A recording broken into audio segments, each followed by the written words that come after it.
जय हिंद दोस्तों। कल के कक्षा में हम आपको भारत सरकार की निधियों के बारे में चर्चा किए थे। आज की कक्षा में हम अपना जो विषय है उसको आगे बढ़ाते हुए आज हम चर्चा करने वाले हैं प्रस्ताव के ऊपर, ठीक है, जिसे इंग्लिश में मोशन कहा जाता है। चलिए तो प्रस्ताव को हम लोग समझने की कोशिश करते हैं और भारतीय संविधान में कितने प्रकार के प्रस्ताव हैं इसको हम लोग देखने की क्या करेंगे, प्रयास करेंगे, और आखिर किस प्रस्ताव में क्या होता है इसको भी हम लोग समझने की क्या करेंगे, कोशिश करेंगे, ठीक है। तो चलिए सबसे पहले यदि हम प्रस्ताव की बात करें तो भारतीय संविधान में ये 6 प्रकार के हमें प्रस्ताव देखने को मिलता है। सबसे पहले स्थगन प्रस्ताव होता है जिसे काम रोको प्रस्ताव के नाम से भी जाना जाता है, ठीक है। इसके बाद है ध्यानाकर्षण प्रस्ताव, इसके बाद है निंदा प्रस्ताव, उसके बाद है अविश्वास प्रस्ताव, उसके बाद फिर है विश्वास प्रस्ताव, उसके बाद है धन्यवाद प्रस्ताव। बीच में यह एक शब्द आता है व्हिप, जिसे सचेतक कहा जाता है। ये क्या होता है? ये प्रस्ताव के समान ही होता है सचेतक। इसके बारे में भी हम चर्चा करेंगे, ठीक है। तो देखिए भारतीय संविधान में इसका उल्लेख जो व्हिप या सचेतक है ना, इसका उल्लेख भारतीय संविधान में नहीं किया गया है, इसीलिए इसको हम नंबरिंग नहीं किए हैं, ठीक है। तो भारत के संविधान में ये 6 प्रकार के ही जो है प्रस्ताव का क्या किया गया है, उल्लेख देखने को हमें मिलता है। कौन कौन सा? स्थगन प्रस्ताव, जिसे काम रोको प्रस्ताव कहा जाता है, ध्यान आकर्षण प्रस्ताव, निंदा प्रस्ताव, अविश्वास प्रस्ताव, विश्वास प्रस्ताव और धन्यवाद प्रस्ताव, ठीक है। चलिए अलग अलग करके हम एक एक करके सभी प्रस्ताव के ऊपर क्या करते हैं, चर्चा करते हैं। प्रस्ताव को हम सिंपल भाषा में ये कह सकते हैं ना कि किसी व्यक्ति को यह बतलाना कि तुम किसी कार्य करने के लिए फुल इंडिपेंडेंट नहीं हो, तुम्हारे पीछे कोई ना कोई लगा हुआ है। क्या? रोक टोक करने के लिए, यानी कि तुमको रोकने के लिए। तुम अपने आप को सर्वशक्तिशाली मत समझो, गलत मत करो। यानी कि यहाँ पर सरकार को कहा गया है कि ज्यादा गलती करोगे तो विपक्ष तुम्हारा पर्दाफाश कर देगा। यानी कि जो लोग अच्छे अच्छे सांसद हैं वो आपका क्या कर देंगे, पर्दाफाश कर देंगे कि आप देश के हित में ये काम गड़बड़ कर रहे हैं, चाहे ये काम गड़बड़ कर रहे हैं, ठीक है। तो यही काम है किसका? प्रस्तावों का। किसका? प्रस्तावों का। तो सबसे पहले हम स्थगन प्रस्ताव के ऊपर चर्चा करने वाले हैं। तो इसे काम रोको प्रस्ताव भी कहा जाता है, ठीक है। तो चलिए अगर मान लीजिए कि जैसे संसद की कोई कार्रवाई चल रही होती है, संसद की कोई कार्रवाई चल रही होती है, कोनो भी कार्रवाई चल रही है, तो उस कार्रवाई को क्या करना है? तत्काल रोक देना है। उस कार्रवाई को क्या करना है? तत्काल रोक देना है और कोई अन्य विषय को लाकर और उसके ऊपर चर्चा करना है, ठीक है। इसे ही कहा जाता है स्थगन प्रस्ताव। तो इसके लिए क्या होता है ना कि संसद जो होते हैं, संसद के किसी भी सदन में ये हो सकता है, राज्यसभा में भी हो सकता है या चाहे लोकसभा में भी हो सकता है, ठीक है। अगर मान लीजिए कि राज्यसभा में कार्रवाई हो रही है और राज्यसभा में स्थगन प्रस्ताव को लाना है, तो राज्यसभा में स्थगन प्रस्ताव को लाने के लिए 50 सदस्यों का एक ग्रुप बनाना है और 50 सदस्य जो होते हैं, इन 50 सदस्यों के ग्रुप के अनुशंसा पर यदि जो नया यानी कि तत्काल विषय जो आपको दिया जा रहा है कि इसके ऊपर आप चर्चा कीजिए, अगर 50 ग्रुप का लोग अगर इसे कह देंगे तो उस जो पहले से कार्रवाई चल रही है सदन में, उस कार्रवाई को रोक दिया जाएगा और जो तत्काल विषय लाया गया है 50 सदस्यों के द्वारा, उसके ऊपर क्या किया जाएगा? कार्रवाई चालू कर दिया जाएगा। यानी कि पहले वाले विषय को क्या कर दिया गया? रोक दिया गया। इसीलिए इसे कहा जाता है काम रोक प्रस्ताव, यानी कि स्थगन प्रस्ताव। इसमें महत्वपूर्ण प्रस्ताव को लाया जाता है। जैसे मान लीजिए कि देश में कोई नेचुरल बहुत भयंकर घटना हो गई, तो ऐसा किया जाता है। जैसे मान लीजिए कि राज्यसभा में किसी अलग मैटर के ऊपर चर्चा हो रहा है, ठीक है, तब तक मान लीजिए कि इधर हम लोग का बिहार में भूकंप आ गया। अब बिहार में भूकंप आया तो बिहार में बहुत जान माल की हानि हो गई। तब क्या होगा? बिहार के जो सांसद लोग बैठे होंगे राज्यसभा में, वो लोग राज्यसभा में क्या करेंगे? कहेंगे कि हम ला रहे हैं स्थगन प्रस्ताव 50 आदमी की अनुमति से स्थगन प्रस्ताव ला देंगे। अब बिहार के भूकंप के ऊपर चर्चा होगा कि जिन लोगों को जान माल की हानि हुई है उन लोगों को क्या किया जाए? पूर्ति किया जाए सरकार के द्वारा। चाहे मान लीजिए कि लोकसभा में मान लीजिए कि चल रहा है कौन सा अपना कार्रवाई चल रहा है लोकसभा का, तब तक मान लीजिए कि पूर्वोत्तर के राज्य में हमारा एक मणिपुर है, मणिपुर में मणिपुर के महिलाओं के साथ हिंसा हो गया, तो इसके लिए क्या किया जाएगा, सांसदों के द्वारा स्थगन प्रस्ताव लाया जाएगा और विशेष रूप से उसके ऊपर तत्काल जो विषय है उसके ऊपर क्या किया जाएगा, चर्चा किया जाएगा। चलिए, तो स्थगन प्रस्ताव पर ज्यादा हम चर्चा नहीं करते हैं। स्थगन प्रस्ताव मुख्य रूप से इसीलिए लाया जाता है कि पहले से जो कार्रवाई चल रही है उस कार्रवाई को रोको और तत्काल जो कार्रवाई घटित हुई है इसके ऊपर चर्चा करो और इसका समाधान निकालो, इसके लिए लाया जाता है स्थगन प्रस्ताव। ठीक है, चलिए आगे बढ़ते हैं। ध्यानाकर्षण प्रस्ताव, नाम से ही स्पष्ट हो रहा है कि कहीं ना कहीं ध्यान को आकर्षित किया जा रहा है। ठीक है,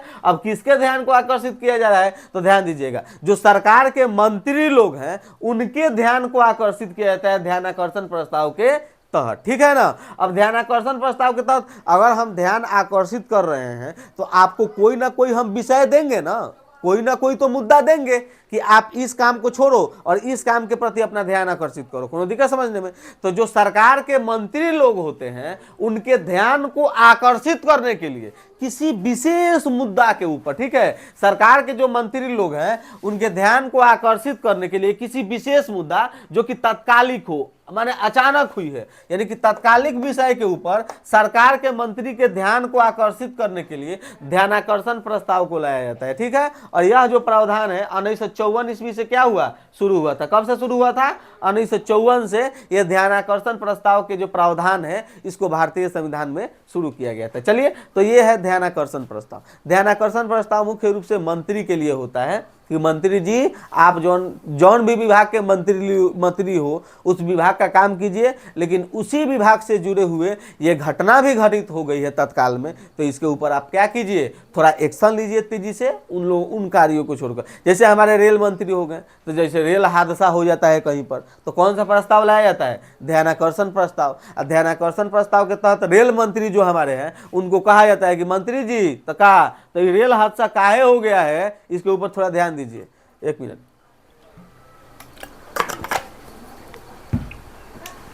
ठीक है। तो यह है ध्यानाकर्षण प्रस्ताव। जैसे सड़क परिवहन एवं राजमार्ग मंत्री कोई हो गए, तो उन जैसे मान लीजिए सड़क कहीं के टूट गलो तो मंत्री से कहा जाएगा एक बैग ध्यानाकर्षण प्रस्ताव लाकर, मंत्री जी सड़क बना था टूट गया, काहे टूट गया, प्रस्ताव जवाब दीजिए। ओवरब्रिज बनाना वैसे ही होता है। ठीक है, यानी कि जो भी जिस विभाग का मंत्री हो उस विभाग में वो काम कर रहे हैं, लेकिन उस विभाग में अगर कोनो गड़बड़ी हो गया उनके द्वारा किया गया काम में तो क्या लाया जाएगा, ध्यानाकर्षण प्रस्ताव। तो ये हो गया हमारा ध्यानाकर्षण प्रस्ताव। इसके बाद होता है निंदा प्रस्ताव। देखिए, निंदा शब्द से ही एगो स्पष्ट हो जाता है कि किसी व्यक्ति की गलतियों को गिनाना, चाहे किसी व्यक्ति की शिकायत करना, ये होता है क्या, निंदा प्रस्ताव। ठीक है, तो ध्यान दीजिएगा, अगर कोनो सरकार भारत पर शासन कर रही है, जैसे वर्तमान समय में हमारे बीजेपी की सरकार भारत पर शासन कर रही है, तो अगर मान लीजिए कि बीजेपी की सरकार जो है अगर इसके नीति में, नीति कहने का मतलब कि इसके नियम कानून में या देश चलाने की जो सोच है इसके अंदर अगर किसी प्रकार की गड़बड़ी दिखाई दे रही है तो इस सरकार के खिलाफ यह प्रस्ताव लाया जाएगा जिसे निंदा प्रस्ताव कहा जाता है। ठीक है, तो निंदा प्रस्ताव जो है यह सरकार के विरुद्ध लाई जाती है, उसके नीति को टारगेट करते हुए कि इसकी नीति क्या है, गलत है। अगर निंदा प्रस्ताव पारित हो गया तो सरकार गिर जाती है। अब ध्यान दीजिए, यह निंदा प्रस्ताव सरकार के खिलाफ भी आ सकती है, सरकार के नीति के खिलाफ, और किसी मंत्री के खिलाफ भी आ सकती है। अगर मान लीजिए कि कोई मंत्री, जैसे हम लोग के अभी माननीय शिक्षा मंत्री हैं धर्मेंद्र प्रधान जी, उनका जो भी कार्य करने का जो नीति है, जैसे नीट पेपर लीक वाला मामला हो गया, चाहे कोनो मामला हो गया, अगर उनके कार्य करने की किसी भी नीति में अगर गड़बड़ी है तो उनके खिलाफ विपक्ष के द्वारा क्या लाया जाएगा, निंदा प्रस्ताव लाया जाएगा। अगर निंदा प्रस्ताव पारित हुआ तो मंत्री जी तो इस्तीफा देबे करेंगे, साथ साथ पूरा सरकार भी गिर जाएगी। क्यों? क्योंकि इन प्रस्ताव को पारित होने के लिए ही कितना बहुमत चाहिए, 50% + 1, 50% + 1, यानी आधा से एक अधिक व्यक्तियों का क्या सहमति चाहिए। जब आधा से एक अधिक व्यक्ति सहमति अपना दे दिया तो सरकार किस बात की, सरकार बनाने के लिए भी आधा से एक अधिक चाहिए, तो इसी प्रकार इसी आधार पर कह सकते हैं कि सरकार क्या हो जाती है, गिर जाती है। तो ये था हम लोगों का निंदा प्रस्ताव। क्या था? निंदा प्रस्ताव, जो कि निंदा करता था, शिकायत करता था नीतियों का। किसका? नीतियों का। और नीति किसका? नीति सरकार की नीति और मंत्री की नीति। आगे बढ़ते हैं अविश्वास प्रस्ताव के ऊपर, ध्यान दीजिएगा। यह अविश्वास प्रस्ताव बहुत महत्वपूर्ण है, ठीक है ना। ये जो अविश्वास प्रस्ताव है ना, एक पॉइंट दिमाग में बैठा के रखिएगा कि इस अविश्वास प्रस्ताव को, किसको? अविश्वास प्रस्ताव को सबसे पहले हमेशा हमेशा किसमें लाया जाता है? लोकसभा में लाया जाता है। कहां लाया जाता है? लोकसभा में। अविश्वास प्रस्ताव को कहां प्रस्तुत किया जाता है? लोकसभा में प्रस्तुत किया जाता है। और लोकसभा में जो सरकार है उसके विरुद्ध इसे क्या किया जाता है? प्रस्तुत किया जाता है। अविश्वास प्रस्ताव लाने के लिए 50 सदस्यों की अनुमति की जरूरत होती है, ठीक है ना। 50 सदस्य लोग अगर अनुमति दे देंगे तो अविश्वास प्रस्ताव वर्तमान सरकार के खिलाफ आ जाएगी। और कहां लाया जाएगा? तो हमेशा इसे लोकसभा में लाया जाएगा। इसीलिए क्योंकि लोकसभा में हमारे बैठते हैं मंत्री लोग, और मंत्री लोग सामूहिक रूप से जिम्मेदार होते हैं मंत्री लोकसभा के खिलाफ। चाहे सरकार भी सामूहिक रूप से जिम्मेदार किसके किसके के थी होती है? लोकसभा के लिए होती है सामूहिक रूप से जिम्मेदार। इसीलिए यह जो प्रस्ताव है जिसे कहा जाता है अविश्वास प्रस्ताव, इसे लोकसभा में लाया जाता है, ठीक है। सरकार लोकसभा के प्रति जिम्मेदार होती है, इसका उल्लेख आर्टिकल 75 के 3 में किया गया है, ठीक है ना। अब ध्यान दीजिएगा, इस अविश्वास प्रस्ताव को पारित करने के लिए 50% प्लस में 1 वोट चाहिए, यानी आधा से एक अधिक वोट चाहिए। अगर आधा से एक अधिक वोट पारित माने मिल गया और यह अविश्वास प्रस्ताव यदि पारित हो गया तो ऐसा मान लीजिए कि सरकार स्वाहा, सरकार क्या हो गई? खत्म हो गई, ठीक है। अब ध्यान दीजिएगा, ये जो अविश्वास प्रस्ताव है ना, रियलिटी में ये बात है ना कि एगो उदाहरण हमको देखने को मिलता है किसका? तो आचार्य जेबी कृपलानी जी का। वे कांग्रेस के क्या थी? एक नेता थी, और कांग्रेस पार्टी के खिलाफे लिया दी थी क्या? अविश्वास प्रस्ताव, ठीक है। तो कांग्रेस का नेता होते हुए 1963 की बात है, 1963 ईस्वी में जेबी कृपलानी कांग्रेस के नेता होते हुए कांग्रेस के खिलाफ क्या लाई थी? अविश्वास प्रस्ताव लाई थी। क्या लाई थी? अविश्वास प्रस्ताव लाई थी। इसीलिए ये इससे यह प्रमाणित होता है ना कि यह अविश्वास प्रस्ताव जो है ना, यह सरकार के पक्ष के लोग भी ला सकते हैं या विपक्ष के लोग भी ला सकते हैं, ठीक है। विपक्ष वाला तो लाता ही है, सरकार के पक्ष के लोग भी ला सकते हैं अविश्वास प्रस्ताव, ठीक है। अगर बात किया जाए तो अभी तक कुल 28 बार अविश्वास प्रस्ताव लाया गया है। कितनी बार? 28 बार अविश्वास प्रस्ताव अभी तक कुल बार लाया गया है, ठीक है। जिसमें सरकार जो है ना, जैसे सरकार गिर गई थी 1999 ईस्वी में। कब गिर गई थी? 1999 ईस्वी में इस अविश्वास प्रस्ताव के खिलाफ सरकार गिर गई थी, ठीक है। जिनका सरकार गिरी हुई थी उनका नाम क्या था? वीपी सिंह। क्या था? वीपी सिंह। कौन थे जिनका सरकार गिरा था? वीपी सिंह ही थे, ठीक है। अब ध्यान दीजिएगा, सरकार गिरी थी। अब एक और बात है, पहली बार जो था ना, जेबी कृपलानी जी लाए थे कौन? अविश्वास प्रस्ताव। कौन? जो अविश्वास प्रस्ताव। सबसे अधिक बार इंदिरा गांधी 15, इंदिरा गांधी 15, इंदिरा गांधी 15 अविश्वास प्रस्ताव। चलिए, तो ये था हमारा अविश्वास प्रस्ताव। इसके बाद है विश्वास प्रस्ताव। ध्यान दीजिएगा, विश्वास प्रस्ताव एकमात्र ऐसा प्रस्ताव है जिसे सरकार स्वयं लाती है, यह विश्वास दिलाने के लिए कि हमारा बहुमत हो लो, हमारा बहुमत है सरकार बनाने के लिए, ठीक है। तो ये विश्वास प्रस्ताव कौन लाती है? सरकार लाती है अपने लिए, ठीक है ना, अपना बहुमत साबित करने के लिए और लोगों को अपना विश्वास दिलाने के लिए, लोगों को अपना विश्वास दिलाने के लिए, ठीक है ना। तो ये विश्वास प्रस्ताव सरकार स्वयं अपना विश्वास दिखाने के लिए लाती है, ठीक है। 2 बार यह विश्वास दिखाने के लिए लाया गया। कब कब? 1990 में वीपी सिंह के द्वारा लाया गया था और 1997 में एचडी देवगौड़ा के द्वारा लाया गया था, ठीक है ना। 2 आदमी के द्वारा यह विश्वास प्रस्ताव लाया गया था, ठीक है। तो यह विश्वास प्रस्ताव कितनों के द्वारा लाया गया? 1990 में वीपी सिंह के द्वारा, 1997 में एचडी देवगौड़ा के द्वारा। अब इसके बाद हम लोग देख लेते हैं थोड़ा व्हिप जिसे सचेतक कहा जाता है। हिंदी में क्या कहता है? सचेतक। रियलिटी में सचेतक का मतलब होता है पार्टी का आदेश, पार्टी का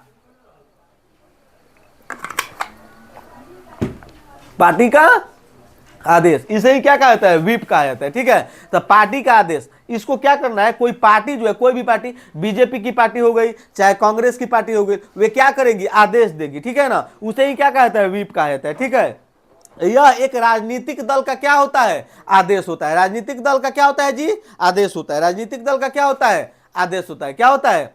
यह एक राजनीतिक दल का आदेश होता है जो कि दल के सदस्यों को, दल के जो भी सदस्य लोग हैं उनको पार्टी के दिशा निर्देश को मानने के लिए क्या किया जाता है, उनको प्रेरित किया जाता है कि आप पार्टी के क्या कीजिएगा, दिशा निर्देश को मानिएगा, ठीक है ना। और व्हिप की नियुक्ति राजनीतिक दल करते हैं, संविधान में इसका कोई भी उल्लेख देखने को नहीं मिलता है। यानी कहने का मतलब यह हुआ कि पार्टी के जितने भी सदस्य लोग हैं उनको क्या किया जाएगा, पार्टी के दिशा निर्देश को मानने के लिए क्या किया जाएगा, मजबूर किया जाएगा। इसीलिए क्या कहा जाता है उसे, व्हिप यानी कि सचेतक, यानी कि उसे क्या कहा जाता है, सचेतक कहता है, ठीक है। तो सचेतक क्या है, पार्टी के दिशा निर्देश को मानना, यही सचेतक कहलाता है, ठीक है। अगर वो संविधान, इसका संविधान में उल्लेख नहीं है। और राष्ट्रपति और उपराष्ट्रपति दो ऐसे हैं पद जो, यह वीपी जो है ना, व्हिप यानी कि सचेतक, इसका उल्लंघन करते हैं। कहने का मतलब इसके अंडर में नहीं आते हैं, इसके अंडर में नहीं आते हैं। बाकी राजनीतिक पार्टी जितने भी लोग हैं वे सभी लोगों को क्या करना पड़ता है, सचेतक को फॉलो करना पड़ता है। करने के पीछे मजबूरी भी है, क्योंकि सरकार ने ही अपना टिकट पर तुझे जिता कर मंगाई है। और जब सरकार जब अपने टिकट पर, या पार्टी जो है अपने टिकट पर तुझे जिता कर मंगाया है, तो उसके बात को मानना मजबूरी है आपका। लेकिन राष्ट्रपति और उपराष्ट्रपति भारत के दो सबसे वरिष्ठ पद हैं, इसीलिए उन लोगों को कहते हैं। ऐसा हमें पता है कि राष्ट्रपति सरकार के ही आदमी होते हैं। हमारे जो भी है ये वो कौन है, अरे उसका नाम वह भुला जाते हैं बार बार हम, ठीक है ना, कादन उसका नाम मुर्मू नाम है, ठीक है ना। मुर्मू, आपको क्या लगता है, मुर्मू बीजेपी के तरफ से आई है, ठीक है। बीजेपी के मंत्री, माने बीजेपी के ही वो है सदस्य, बीजेपी के खिलाफ जा भी नहीं सकती है, एक भी एक्शन ऐसा नहीं ले सकती है